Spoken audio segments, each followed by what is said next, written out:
meel maqaayad ah oo dadku ku shaaheeyaan halkaas oo ay filayeen inay noqon karto gabaad ay kaga nabad galaan dhibaatada socota laakiin waxaa meesha ay maceen bideen uga daba tegay qof isku soo xiray qarax kaasoo intii badbaaday haddana goobta ku xasuuqay iyadoona qaraxyadaasi mataanaha ay noqdeen kuwa ugu khasaaraha badnaa ee muddooyinkan ka dhaca Soomaaliya shabakad ka tirsan ugus oo shaqooyin kala duwan oo gabaad ay ka dhigtaan ka hayay Baydhabo ayaa soo abaabulay qaraxyadaasi galaaftay dadka shacabka intooda badan shabakadaasi waxay hadda ku jiraan gacanta hay'adaha amniga Baydhabo waxaana maraan dhawaan socdaal shaqo ku tagay magaalada Baydhabo aan fursad u helay inaan la kulmo qaar ka mid ah shabakadihii soo abaabulay qaraxyadaasi anigoo ka helaya gacan maxkamadda ciidamada qalabka sida Soomaaliya waxay tala meel martaa maamulku مجتمعوا سيدو ربيو مركيلة هلا قرصون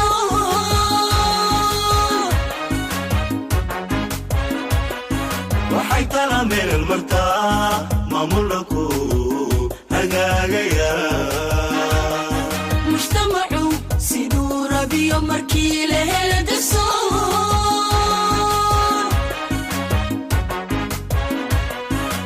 مدعينا مدى قلبك سيدا شعبك ويماذين محكمة دعينا مدى قلبك سيدا شعبك ويماذين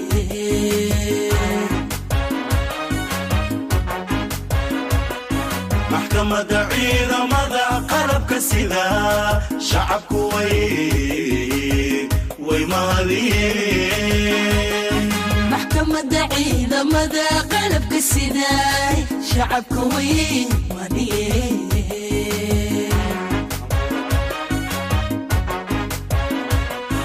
وحي كلام هرايان بكيلو بحر مليون بكيلو مرقايين انت ما نشدك وجري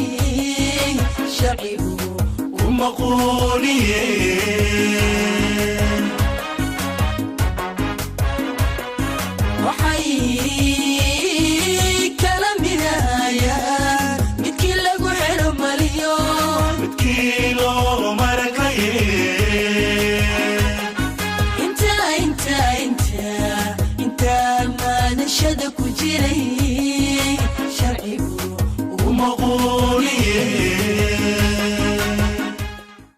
halkan waa goobtii ay ka dhaceen qaraxyada mataanaha ee Baydhabo waa bartii lagu xasuuqay dadka faraha badan ee Soomaaliyeed waxayna noqotay markii ay qaraxyadu ka dhaceen goobtan sidan iyadoo jawigu isku bedelay mid argagax leh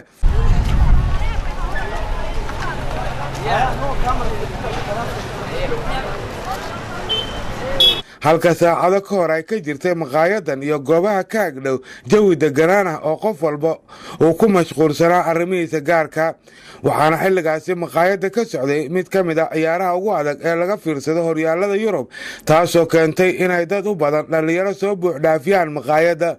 hayeeshee inta ay dadku haysteen hawlahooda caadiga ah waxay dhinaca kale shabakadan ku mashquulsanaan sidee u xasuuqi lahaayeen shacabkan aan waxba galabsan bartan waa garaashkii laga soo maleegay dhagartii lagu laayay shacabka Baydhabo garaashkan waxaa kireeyay Cabdiladiif Macalin Aadan oo loo yaqaan Macaliniye oo xubin muhiim ah ka ah shabakad si qarsoodi ah uga howlgali jirta Baydhabo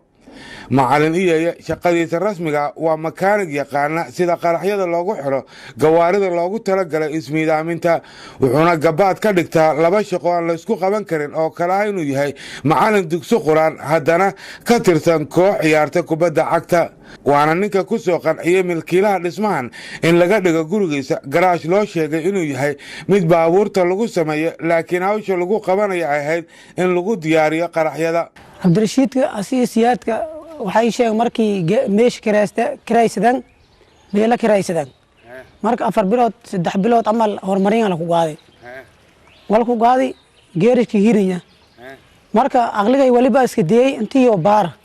aqlijo ana koy dadkan fiiray gal macna bilaan bati gaarishkana ma ka shaqeeyaan waan beesina ku dhiiban mana ka shaqeeyaan marka wali galay kooy Cabdirashiid kan macnaha sirdoon warsoy booliis soo biyay iyo siyaad kan wali meelik soo biyay kooy warsoy galay haddii aan warsadii neew siin 3 bilood hormarin beesi dhiibitanin lanki bees meel galad kulay beesaan bato faday si amal si beesa si shaqadin atari Cabdirashiid wali yaray macnaha meelan baawur magalaw dalcado baawur magalaw baawurti haddii baan aragno waa ku banjaraas garaashkan intii aan la furin waxay ugu isticmaali jireen garaash kale oo isna ku yaala Baydhabo kaasoo lagu diyaarin jiray qaraxyada waxaana garaashkan oo aad arkaysaan uu si caadi ah qaban jiray howlaha garaashyadu ay qabtaan ee samaynta baabuurta ciladaysan laakiin waxaa ku dhex qarsanaa in lagu diyaariyo qaraxyada ka hor inta aan la furin garaashkan kale garaashkan waxaa lagu diyaariyey qaraxyo dhowr ah oo uu ka mid ahaa qaraxii kol hore ka dhacay agaarka xarunta daabshiil ee Baydhabo kaasoo ay ku dhinteen dad badan qaabilsan qaraxyada gobolada Bay iyo Bokool waa dhiigdaadiye aan laga warhayn in muddahana ka shaqayn jiray dhagarta shacabka Baydhabo isagoo ku dhex qarsanaa wuxuuna ahaa maskaxdii iyo diyaariyihii ilaa iyo 3 qarax oo waqtiyo kala duwan ka dhacay Baydhabo waana gacanta koowaad ee qaraxyada ka dhaca Baydhabo laakiin hadda kuma jiro gacanta maamulka waxaana uu baxsaday markii la qabtay saaxiibadiis kala shaqayn jiray dhagarta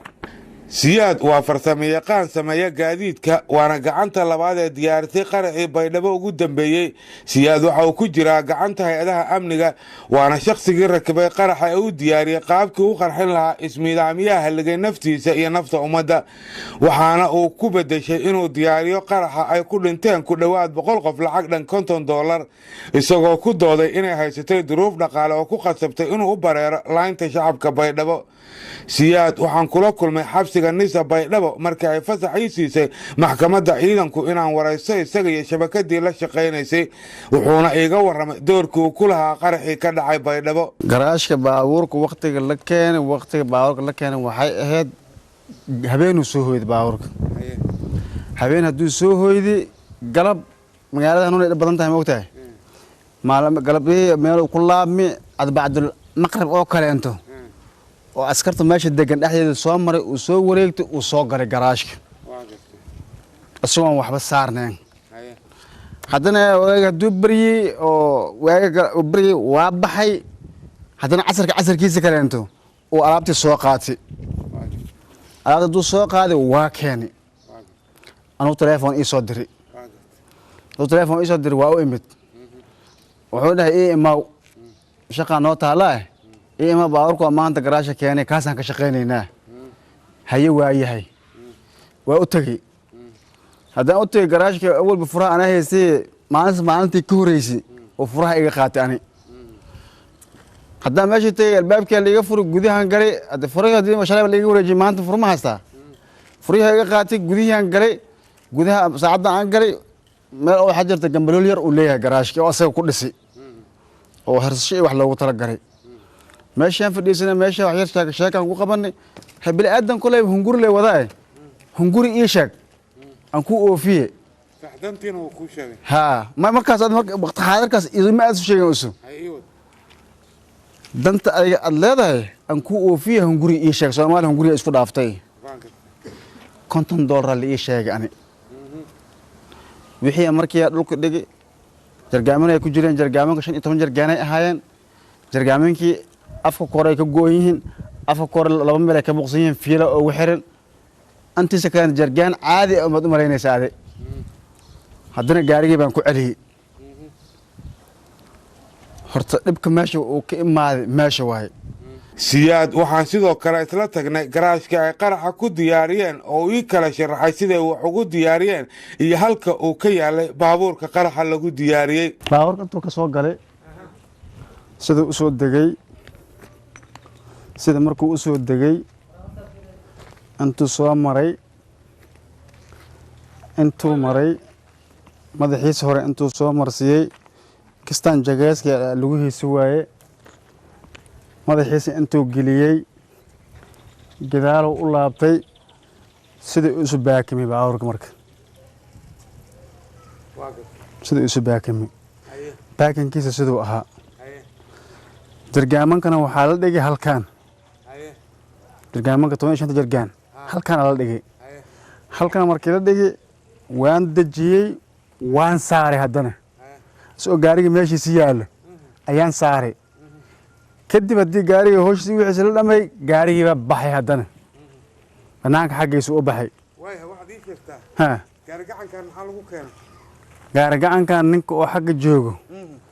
wuxuu ahaayay qashinku wuxuu ku qaadi jiray suuq waa gartay qashinku asoo ku qaadaha ogahay ani tilgaamada qaraxa asagaa lagu keenay meel habeen ama lagu soo qaadaan leeyahay ani ma ogi laakiin asagaa lagu soo qaaday say ila tahay ama lagu soo qaadaan leeyahay waa gartay laakiin aniga asaga oo lagu wado weli indhahayga ma saarin meesha aad gaariga ku farsamaysan ood ku diyaariteen waa halkan haye ha garaashka aad maamuleysana waa garaashka kan waaye haye waa mahadsantahay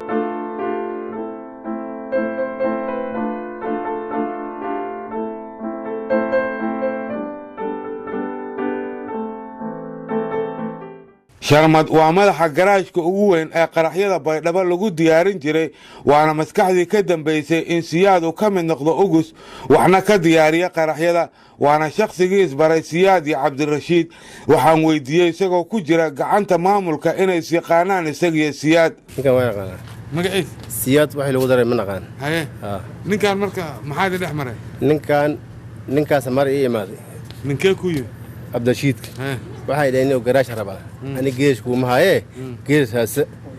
waa wareey geesh soo helay markuu waxaa makaanika rabaa ani kuma shaqayn kar garaash walaalkay leen jooga nin kale oo aan saaxiibnahay aan la shaqayn yaan ku raadina waa ninka cabdirashiid iskaana tus ninkan waay oo iskiin baray iskaana baray haye ninkaana iskaana baray ninkaana wuxuu u dhahay garaasha lagu fura garaash markii lagu furo ka shaqaysa ninkaana wax bar asaga iskaana tus ninkana aqoon hore isuma lahayn aqoon dambana isuma lahayn waa isbaranay shaqadii meesha laga bilaabay siyaada u tagay siyaada walaalow ninkaas shaqo wara ma la shaqaysan karta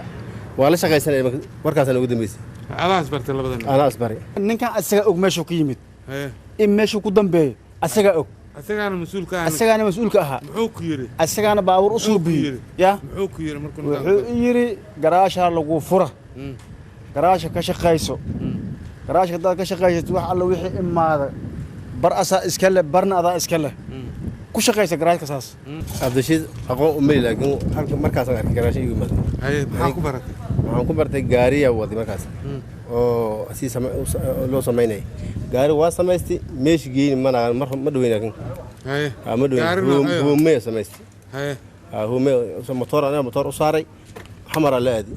cabdiladiif waa ciyaaryahan kubadda cagta macalin dugsi quraan farsamo yaqaan iyo darawal waana shakhsi caan ka ah baydhabo waxaa loo yaqaan macalin iyeeye waxaa u dheer xirfadahan lagu yaqaano kuwa u qarsana ay ka mid tahay diyaarinta qaraxyada waana gacanyaraha shakhsiga koowaad ee diyaariya qaraxyada oo ah maqana aan la qaban waxa uu macalin iyeeye wax ka diyaariya qaraxyada ay dadka badan ku halaagmeen ee ka dhacay baydhabo halkan waa dugsigii uu qur-aanka ku dhigi jiray macalin iyeeye ardaydana uga dhaadhicin jiray fikirka argagixisannimada halkani waa qol yar oo ka deganaa meel aan ka fogeyn garaashka lagu diyaariyo qaraxyada dugsiga waa kana kan waa dugsiga kan kiilmaha laga baro kan dadka wax barteen oo kitaab akhrinayna la gelinaa xagee seexan jirtoo deganay gurigeyna intuu haynay bal qolkaaga geeyaa deganay qolkiyaa deganay digey maxay tahay halkan gurigey waay guriga aabey waay xagee ka deganay qolkaasaan ka deganay bal qolka ah waa kana haye waa kana haye kan waay qolkii inta deganay qolkaanaan deganay maxaasaa ku joogay haasa ii joogaa ilma caruur badana leeyahay haye waa gartay haye nakeen caruur badanaa leeyahay intaan kitaabadey waay kitaabkaasaan qaba haye nakeen kuwaas kamaldaari waay kuwan mujida kuwan kuwiyaan isbartimidaan ku ciyaarayo waay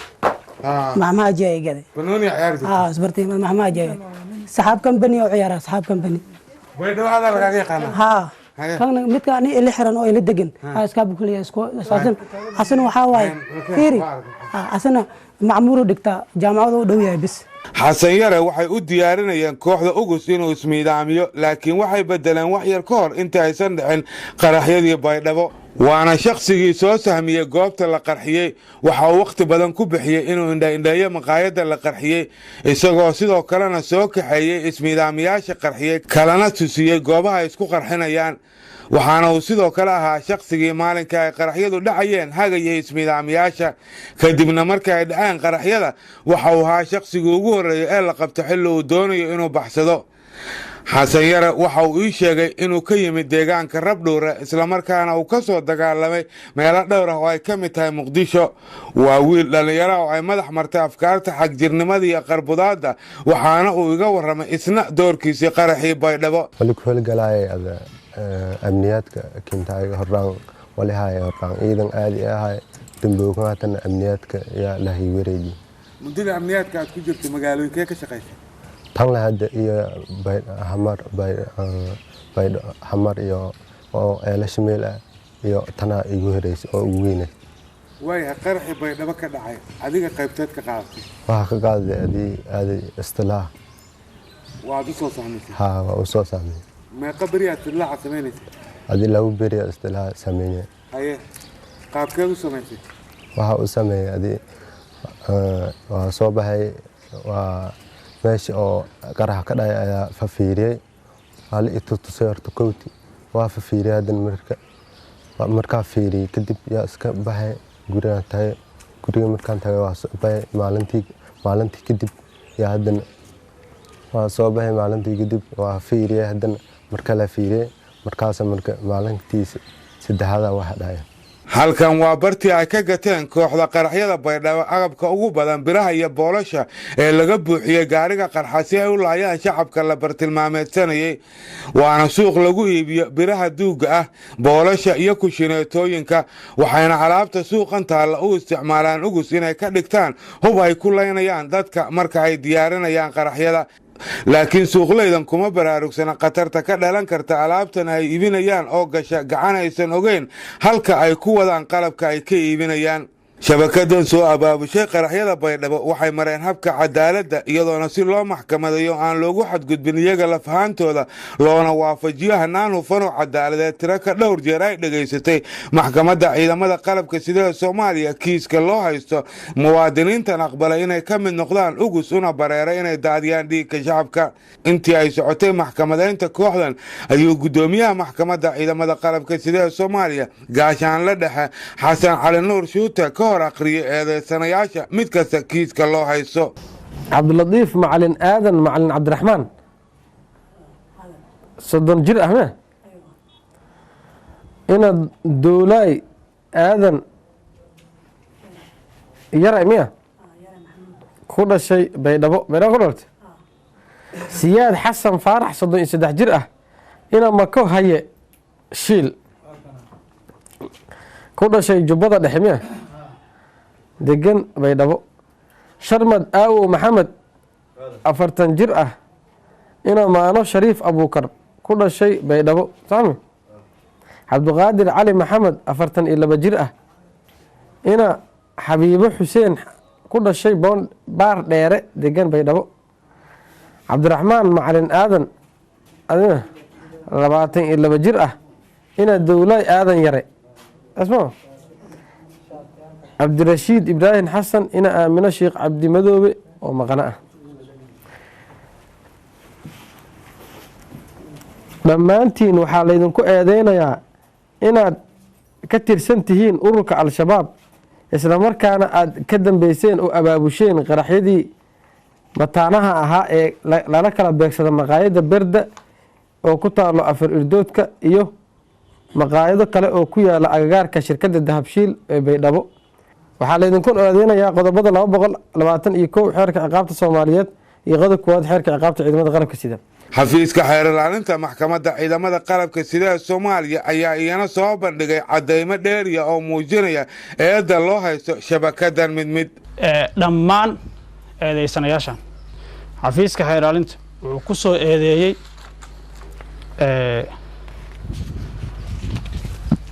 aayadaha quraanka ee kala ah 178 suuratul baqara aayadda 33 45 suuratul maa'ida qodobada 434 221 71 xeerka ciqaabta Soomaaliyeed oo lala akhriyo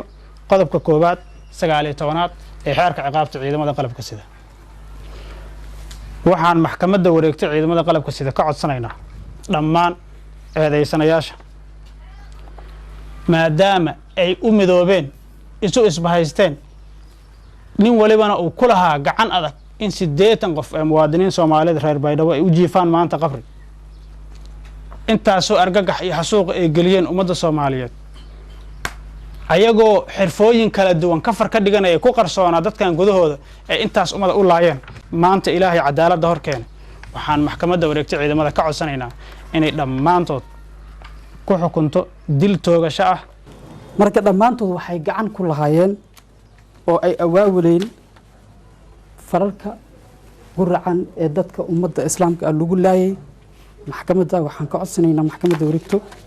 waxaan ka codsanaynaa inay ku xukunto xukun waafaqsan shariicada islaamka sida xeerarka uu soo gabagabay maadaama aan marqaatiyaashii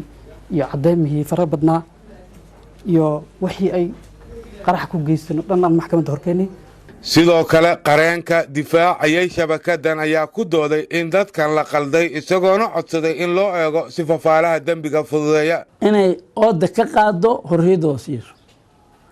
ninka la yidhahdo Xasan Aadan Mursal النهاريس لكفر يسوع ما دام الأنيري دولمية إما ردت قلبك لقى هذا كجرو سيد توصل أنا محكمة وفضي وأديستي أنا النهاريس أسمى يسوع محكمة كأسنا شنت كلام أود القاضي يدور لقى شيء القاضي هايسيات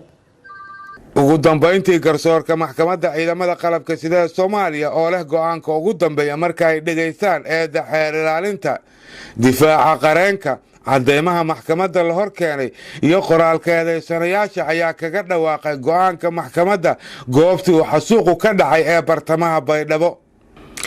halkan waa bartii ay ku daadiyeen dhiigga shacabka shabakadan isla goobtii ayaana la keenay iyagoo maxaabiis ah kana duwan sidii ay ahaayeen subax ay halkan u abaabulayeen qaraxa gudoomiyaha maxkamadda darajada koowaad ee ciidamada qalabka sida Soomaaliya gaashaan la dhexe Xasan Cali Nuur Shuute ayaa ku dhawaaqay go'aanka maxkamadda ciidamada qalabka sida waxay markii saddexaad u fariisatay dacwad ciqaabeedkii loo heestay eedaysanayaasha kale ah kow Xasan Aadan Mursal Xasan Yare 22 jir ah ina cibaado mursal ku dhashay Bakool labo Cabdiladiif Macalin Aadan Macalin Cabdiraxmaan 30 jir ah ina Dawlaay Aadan Yaray ku dhashay Baydhabo saddex Siyaad Xasan Faarax 33 jir ah ina Mako Haye Shiil ku dhashay Jubbada Dhexe afar Sharmad Aawow Maxamed 40 jir ah ina Maano Shariif Abuukar ku dhashay Baydhabo shan Cabdirashiid Ibraahim Xasan 38 jir ah ina Aamino Sheekh Cabdi Madoobe oo maqana ah lix Cabduqaadir Cali Maxamed 42 jir ah ina Xabiibo Xuseen ku dhashay Baardheere toddoba Cabdiraxmaan Macalin Aadan Macalin Cabdiraxmaan ina Dawlaay Aadan Yare ku dhashay Baydhabo kuwaas oo xafiiska xeer ilaalinta ciidamada qalabkiisa ku soo wada eedeeyay in ay galeen dembiyada kala ah abaabul ismiidaamin diyaarin qaraxyo xasuuq dad shacab ah iyo kamid noqosho urur hubaysan oo ka soo horjeeda qarannimada iyagoo ka dambeeyay qaraxyadii mataanaha ahaa ee lala beegsaday maqaayada Badar iyo meel suuq ah oo ku dhow hotel Baydhabo qaraxa koowaad oo loo adeegsaday gaari hoomay ah oo laga soo buuxiyay waxyaabaha qarxa laguna qarxiyay meesha aan hadda taagannahay oo ah ka soo horjeedka hotel Baydhabo kan labaadna waxaa sameeyay nin isku qarxiyay maqaayada Badar oo ay dadkii ka soo cararay qaraxi koowaad soo buux dhaafiyeen qaraxyadaas oo ay ku geeriyoodeen 80 qof kuna dhaawacmeen 45 qof dambigaas oo ka dhacay meesha aan taagannahay taariikhdu markay ahayd 28 bishii 2016 dood dheer kadib maxkamadda markay aragtay eedii uu soo gudbiyay xeer ilaaliyaha oo ku xusneed aayadda 178 suuratul baqara aayadaha 33 45 suuratul maa'ida 221 222 xeerka ciqaabta Soomaaliyeed iyo qodobka koowaad xeerka ciqaabta ciidamada qalabka sida markay aragtay maxkamadda qiraalka eedaysanayaasha kale ah cabdilatiif maxamed aadan macalin cabdiraxmaan iyo siyaad xasan faarax iyo sharmad aawow maxamed oo ay ka hor caddeeyeen garsoorka maxkamadda in ay iyaga gaari hoomey ah oo uu u keenay cabdirashiid ibraahin xasan ay saareen waxyaabaha qarxa oo isugu jira suujino kushinootooyin kiyaabayaal ruulooyin masaamiir beteriyaal jiirigaanno sun ka buuxdo oo ay ku xirnaayeen fiilooyin loo diyaariyey qarax iyo bilar iskaraab ah sidaasna loogu adeegsaday qaraxii ka dhacay meeshan markay aragtay maxkamadda qiraalka eedaysane xasan aadan mursal xasan yare uu kor hor caddeeyey in uu ka tirsan yahay ururka al-shabaab kana soo baxay mucaskar lagu magacaabo harar sidaasna uu ugu dagaalami jiray dhaawac fududna uu ka gaaray gacanta bidix kadibna loo wareejiyey qaybta amniyaadka sidaasna uu ku yimid asaga iyo ismidaamyihii isku qarxiyey maqaayadan badar si ay u fuliyaan qaraxyadii ka dhacay meeshan 28kii bishii 2016 iyagoo ku soo degay cabdirashiid ibraahin xasan asagoo qaabilsanaa in uu diyaariyo qaraxa goobta la dhigi lahaa oo ah meel ay dadku ku badan yihiin sidaasna uu u fulay qaraxii markay dhegaysatay markaatiyaashii la hor keenay maxkamadda mid midna ay u wadiisay marag furkooda waxay maxkamadda ka hor caddeeyeen in markii uu qaraxa dhacay saacado kadib ay arkeen eedaysane xasan aadan mursal xasan yare oo aad u degdegsan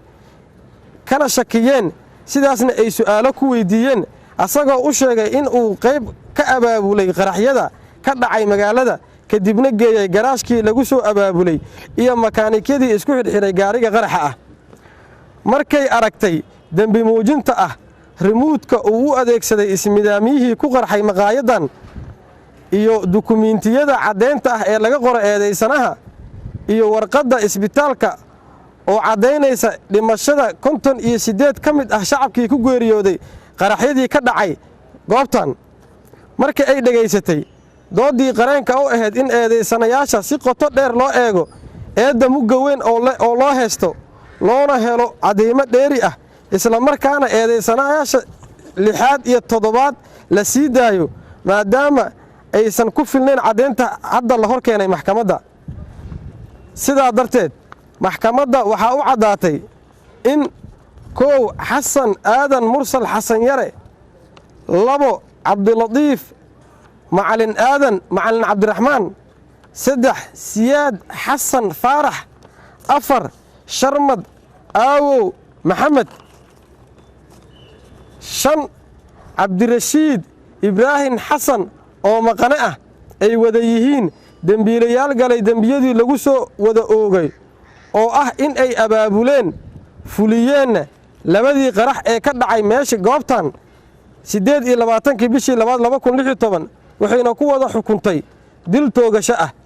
cabduqaadir cali maxamed waxay ku xukuntay 3 sano oo xabsi ciidan ah sidoo kale maxkamaddu waxay amraysaa in xabsiga si degdeg ah looga sii daayo cabdiraxmaan macalin aadan macalin cabdiraxmaan kaas oo lagu waayey ku lug lahaanshaha eedda lagu soo oogay wabilaahi towfiiq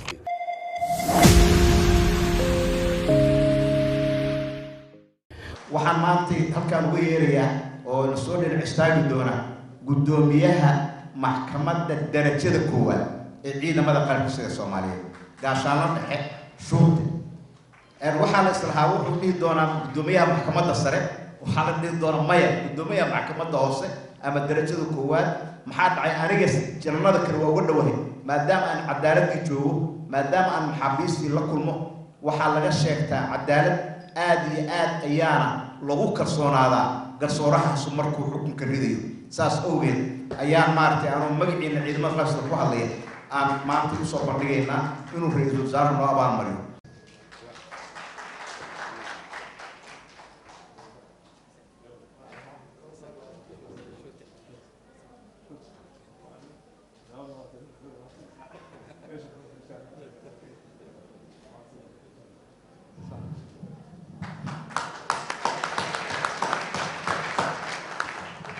xukunsanayaashan ay xukuntay maxkamadda darajada koowaad ee ciidamada qalabka sida ee Soomaaliya waxay racfaan ka qaadeen xukunka ay maxkamaddu ku riday kadibna waxaa dacwad ciqaabeedkooda u fariistay maxkamadda sare ee ciidamada qalabka sida ee Soomaaliya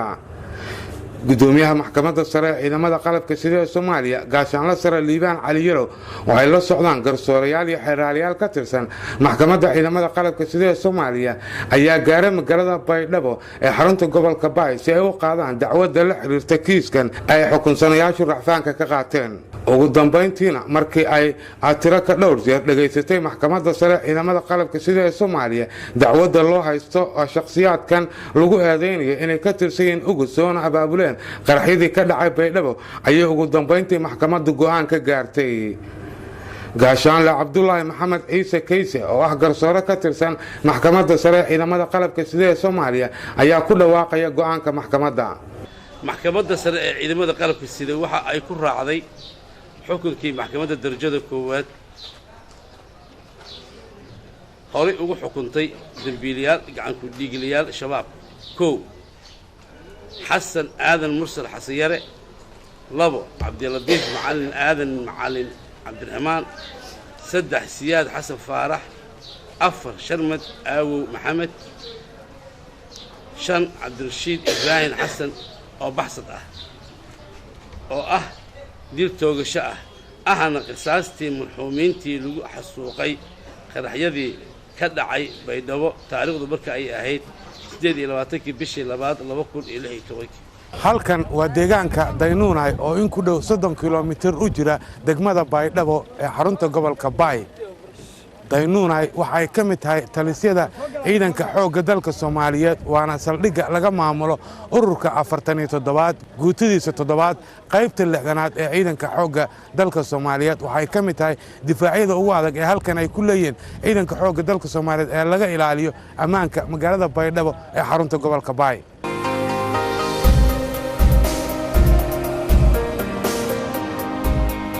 gudoomiyaha maxkamadda sare ciidamada qalabka sida Soomaaliya gaashaanle sare Liibaan Cali Yarow ayaa kula hadlay halkaasi cutubyo ka tirsan ciidamada xoogga marka nimayo meeshin sheegay soo geeyay 24 saa iriidin suruntin dhaxan meeloo siin ka hayta oo haddana adigoo مثلا waxa waaye inta rafaada maraasi lanko shacbadan shaqeeyay in xabad bushku sida waa mushkilada eed waxa nafsani waay marka waxa walaayido la raay ma eray waxa waaye gudoomiyaha maxkamadda darajada inuu sheegay marka hal shay siin dardaarme dhulkun ilaahay kasoo ilaahay subhanahu wa ta'ala isnaasiin ka manaysadii meelasiin ka fadee magal oo dhulkun lahayna oo Soomaali baan ahaan iyo waxa way wadankii ku nool meelasiin ka fadee dhulkun in isdifaacatan